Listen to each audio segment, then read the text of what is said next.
அல்லாஹுடைய மார்க்கத்தை ஏற்று வாழக்கூடிய எந்த ஒரு முஸ்லிமும் இந்த பெயரை கடக்காமல் தன்னுடைய வாழ்வை கடந்து இருக்க முடியாது. எம்முடைய உள்ளத்திற்கு நபித்தோழர்களில் மிக நேசத்திற்குரியவர் பிலால் ரலியல்லாஹு அன்ஹு. அல்லாஹ் அவர்களோடு நாளை மறுமையில் எம்மை ஒன்று சேர்ப்பானாக. பிலால் ரலியல்லாஹு அன்ஹு மக்காவில் பிறக்கிறார்கள். அபிசீனிய நாட்டிலிருந்து வந்த கருப்பு நிற அடிமை தன் தாய்க்கும் அரபிய நாட்டில் இருக்கக்கூடிய கருப்பு நிற அடிமை தந்தைக்கும் அடிமையாகவே அடிமை நிலையிலேயே பிறக்கிறார்கள். உமையா இப்னு ஹலஃப் குறைஷி தலைவர்களில் ஒருவர் அவருடைய எஜமானராக இருக்கிறார். ஆரம்ப காலத்தில் அபிசீனிய மதத்தை பின்பற்றி வாழ்ந்த பிலால் ரலியல்லாஹு அன்ஹு அல்லாஹ்வுடைய தூதர் ஸல்லல்லாஹு அலைஹி வஸல்லமுடைய வருகையை தன்னுடைய எஜமானர் வாயிலாக செவிமடுக்கிறார்கள். உமையா இப்னு ஹலஃப் வாயிலாக அவர் பேசுகிறார். முஹம்மது என்ற ஒருவர் வந்திருக்கிறார் நம்முடைய குடும்பத்தில், அவர் அல்லாஹ் இறைவன் ஒருவர் என்கிறார், நம்முடைய சிலைகளை பொய்ப்பிக்கிறார் என்ற கொள்கையை கேட்டவுடன் அல்லாஹ்வுடைய தீனை ஏற்றுக்கொள்கிறார் பிலால் ரலியல்லாஹு அன்ஹு.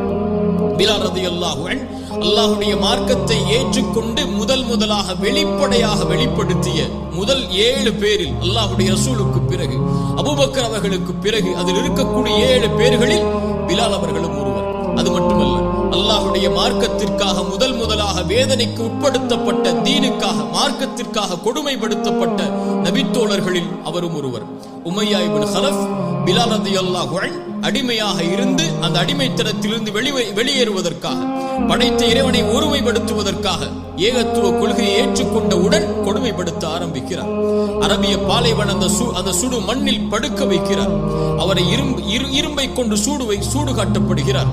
அவருடைய கழுத்தில் அரிகண்டங்கள் மாட்டப்பட்டு அவர் பாலைவனத்தில் எடுத்துச் செல்லப்படுகிறார். குறைஷி சிறுவர்களை அழைத்து வந்து பிலால் அவர்களை கைகளை கட்டி அந்த பாலைவன சூட்டில் இழுத்து கொண்டு போக சொல்கிறார்கள். கல்லால் எரியப்படுகிறார்.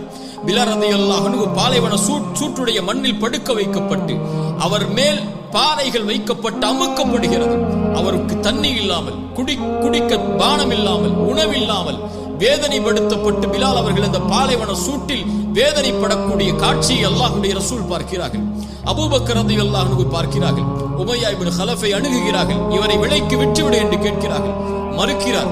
அபூபக்கர் சித்திக் ரலியல்லாஹு அன்ஹு அவர்களை விலைக்கு வாங்க எப்படியாவது அந்த வேதனையிலிருந்து வெளிப்படுத்த வேண்டும் என்று ஆசைப்படுகிறார்.